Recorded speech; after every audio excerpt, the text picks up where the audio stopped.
Hey budget gardeners, Vita Loca here. Join me today as I go over my process for sowing lavender seeds. So let's go.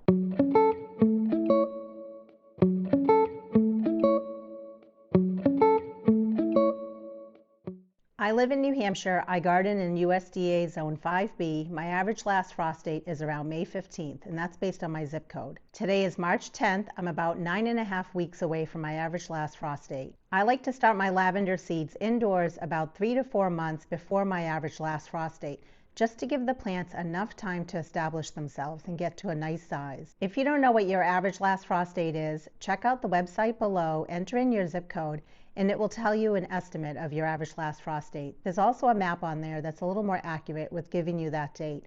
Or you can just do an internet search and type in what is my average last frost date and put in your location, and it should give you an approximate date. If you plan to grow lavender from seed or buy a lavender plant, I highly recommend you research the best kind of lavender that will thrive in your location, because there are a lot of different kinds of lavender out there, and I know for a fact some of the lavender that's grown out there won't survive in my area. So it's very important to grow the right type of lavender in your location. I've successfully grown lavender from seed 3 times during the last year, and each time I've grown it, I've learned something different. The one thing I do know based on my research is that Munstead or English lavender is the best type of lavender for my area where I live. I've made a bunch of videos in the past having to do with growing lavender from seed. If you haven't checked out those videos, I'll link them in the description. Definitely check those out. A common question is, what's easier, growing lavender from seed or from cuttings? I will tell you, I've heard it's definitely easier to grow lavender from cuttings. Have I done it myself? No, but I plan to try it this year. I've only grown it from seed, and is lavender easy to grow from seed? No, it can definitely be tricky, but it's so worth it. There's a few reasons why I enjoy growing lavender from seed. One is that it's very cheap. It's not that much money to buy a packet of seeds, and even if a handful of plants sprout, it's worth it for me. And also, I just enjoy the process. During this video, I'll be sharing a lot of things I've learned about growing lavender from seed. One thing I can definitely share with you is that the seeds emerge sporadically, meaning when they start germinating, they don't just all germinate within a few days of each other. One seed might germinate, then another one, and then another one might not germinate for another week after. You have to be patient. And I'll keep saying that in the video. Don't give up on your seeds. Give them time, and if they're going to germinate, they will germinate. They just will do it when they're ready. And that's the name of the game with lavender seeds. They germinate sporadically. They germinate slowly over time. You might not see your first seed sprout for 2 or 3 weeks.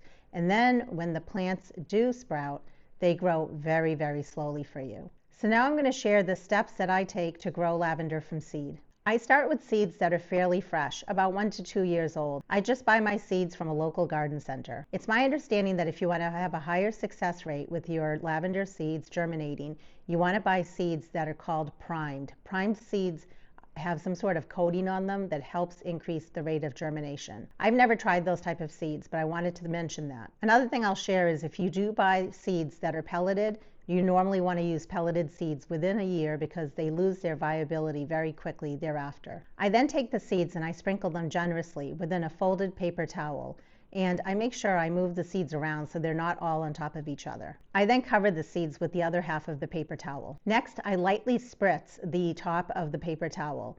I don't want to add too much water in there because too much water will cause those seeds to rot. I place the paper towel in a small sandwich-sized Ziploc bag.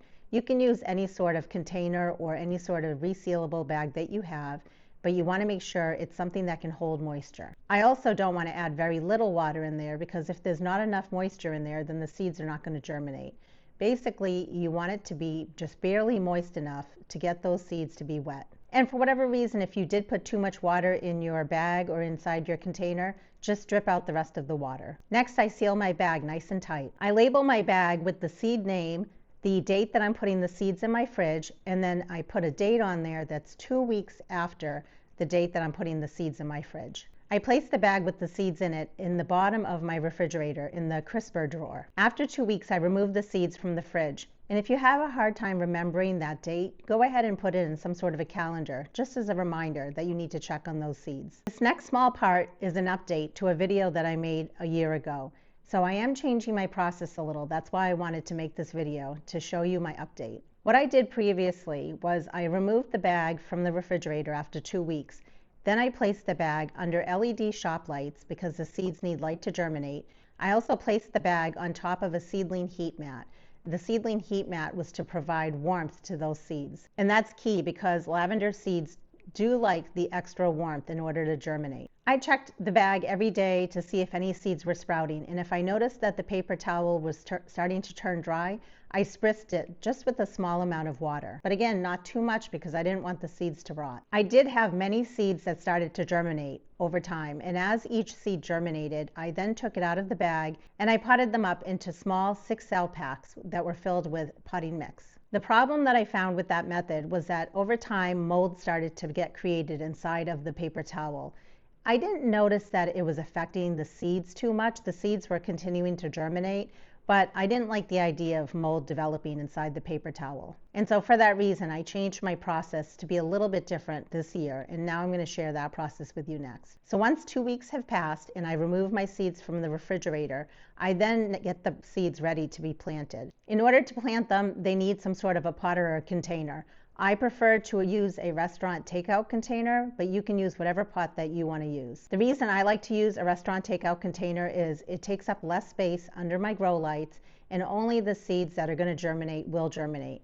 And also, a lot of times the restaurant takeout containers have a humidity dome, which is just the cover, but I can also put clear plastic wrap on top if I want. I also make drainage holes in the bottom of my restaurant takeout containers. So whatever pot you end up using, make sure it has drainage holes in it and make sure that you're able to put some sort of a humidity dome or plastic wrap on top of it. I fill my container with pre-moistened seed starting mix. You can fill your container with whatever seed starting mix that you like. I like to make my own seed starting mix. My DIY seed starting mix is made up of parts, and a part is basically some sort of a bowl or some sort of a pot, and I use 2 parts of peat moss, although you can use cocoa coir, and I buy that in bulk from a local garden center.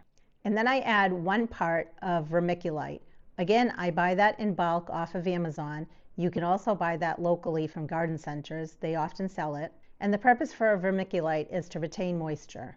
And then I sprinkle the top with garden lime. It's the powder form, and I buy it from a local big box store. The purpose for lime is to offset the pH of the peat moss. If you're going to use cocoa coir, then you don't need to add lime. Next, I like to add boiling water to my seed starting mix. The reason why I add boiling water is to kill off the chance of any fungus gnat eggs that might be in there. And it's a bonus because I'm also, in essence, pre-moistening my mix. I go ahead, I give it a really good stir to get all parts of it mixed up, and then I cover it and I let it sit until it's cooled down fully. The next step involves sowing the seeds. I remove the wet paper towel from my bag. And then I take each seed and I carefully place it on top of my seed starting mix. You can use a toothpick, you can use your fingers, anything to remove the seeds off of the paper towel and to get them on your seed starting mix. Since lavender seeds need light to germinate, all I do next is press in the seeds into the seed starting mix. If you want to, you can very lightly cover the seeds with something like fine vermiculite, and the fine vermiculite will hold in that moisture that those seeds need. Personally, I would not recommend covering the seeds with anything else like potting mix or seed starting mix because you want to make sure light gets to those seeds. After I've pressed in the seeds to make sure that they make good contact with the seed starting mix, I then give them a light spritz of water. I want to make sure that I get the seeds a little bit moist, a little bit wet. Next, I add my humidity dome. You want to make sure that whatever you use is clear because you need light to come in and get to those seeds. You can use clear plastic wrap or anything else that's clear and that adds humidity for those seeds. After that, I place my restaurant takeout container on a seedling heat mat. My seedling heat mat ranges somewhere between 80 to 85 degrees Fahrenheit. And it's a nice warm temperature that those seeds really enjoy. My seedling heat mat is plugged in and runs 24 hours a day. The takeout container is also under my LED shop lights. The LED shop lights are set on a timer. They come on at 5 a.m., they go off at 9 p.m., so they're on for 16 hours a day. And the lights are just 2 to 3 inches above my restaurant takeout container. And then the waiting game begins. I check my container every day, and it might take 2, if not 3 weeks to even see your first seed germinate, which is very exciting when you finally do see them starting to wake up. But during that time, I'm checking daily to make sure that the seed starting mix is not looking like it's drying out. One way that I can check is I can actually just pick up my container. If it feels really light, then I go ahead and I open this up and I give this a nice spritz of water. I can give the water on the top because at that point no seeds have germinated. However, once seeds start germinating, you want to stop spraying from the top and you want to start bottom watering. Once I start seeing a fair amount of germination happening, at that point it's very important to remove the humidity dome. If I keep the humidity dome on here and there's a bunch of plants that have started to germinate, that very humid environment in there is not good. It can cause fungal issues like damping off from my seedlings. So at that point, I remove the humidity dome. I also remove my tray off of the seedling heat mat once I see a lot of germination. If I was to leave this on the seedling heat mat, then there's a chance that those seedlings will become very leggy. The next step involves pricking out the seedlings from the container. I like to use a 6 cell pack to bump them up into, but you can use whatever pot you want. Just make sure it has good drainage holes in the bottom. And then at this point, I'm going to be putting them in potting mix. You can use whatever potting mix you want. I like to make my own potting mix. My DIY potting mix consists of 4 parts of peat moss. Again, you can use cocoa coir if you want. And then I add 1 part of vermiculite as well as 1 part of perlite. For the perlite, I buy that off of Amazon because it's cheaper in bulk. And the reason for perlite is it makes it so that the soil drains nicely. And again, because I'm using peat moss, I sprinkle the top with the lime, and then I go ahead, I add the boiling water to it, mix it up, let it cool down, and then I fill my 6 cell packs with the potting mix. As I'm filling the cell packs with the potting mix, I make sure to press down hard enough to eliminate any sort of air pockets in the cell packs, but not too hard because I also don't want it to be compacted. I carefully prick out my lavender seedlings by their leaves. I don't want to prick out the lavender seedlings by their stems because if the stem breaks, then the plant is going to die. So you want to make sure you're always pricking the seedlings out by their leaves. After making holes inside of each of the 6 cell packs, I carefully place the seedlings inside of each hole, and then I just backfill, making sure that the roots are below soil level and the top part that has the leaves are above soil level. The 6 cell packs get placed in a tray. I use a 10 by 20 solid bottom tray, but you can use whatever tray you want. I recommend a solid bottom tray because you'll be using that to bottom water your seedlings. Then I place the tray back under my LED shop lights. The shop lights are on 16 hours a day. They're 2 to 3 inches above those seedlings. Once I've picked out all my lavender seedlings from my restaurant takeout container, I actually go ahead, I give this a nice spritz of water. I place the humidity dome back on, and then this gets placed back under my LED shop lights and also on a seedling heat mat. The reason is there's a high likelihood that more lavender seeds are going to germinate. So why not? You might as well keep this going and just wait and give it more time to see if you're going to have additional plants germinating. Lavender plants will rot if you give them too much love and too much water. So once I've potted them up in my 6 cell packs, at that point, I only water them when they seem to be getting dry. In other words, I give them a good drink of water, and then in between watering, I let them dry out a little bit. I only bottom water at that point. I don't water from the top because I don't want to introduce any sort of fungal issues. In terms of fertilizer, I don't give my lavender any fertilizer. They don't need it. They actually don't like too much fertilizer. Once the lavender seedlings have reached a fair size, I go ahead and I pot them up into 2-inch pots, which is what I have over here. And they are all doing great. They prefer to have that little extra room. So I take my time with bumping them up from something like a restaurant takeout container to a 6 cell pack to something like a 3-inch pot. And once they're in the 3-inch pots, I don't have to pot them up again. I generally can keep them in here. And once I approach my average last frost date, I then start hardening off all my seedlings. And I do that slowly over the course of a week. And I like to get them planted in the ground in the springtime. Now, since I've only been doing this process for a year, the seedlings that I started last year overwintered in my garage. And they look really good. So this spring, those plants will get planted in my landscape. And I feel confident that the plants that are here will be a nice size and they can also get planted in my landscape this spring. So that's the full rundown on basically how I start lavender from seed and how I've been successful with it.